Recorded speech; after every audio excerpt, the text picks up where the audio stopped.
আজ একটা প্রশ্ন করি, শেষবার কবে তুমি আল্লাহকে ধন্যবাদ দিয়েছ?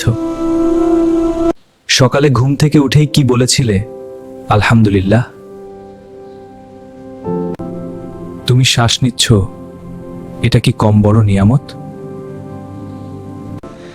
হাজারো মানুষ আজ হাসপাতালে, আর তুমি সুস্থ।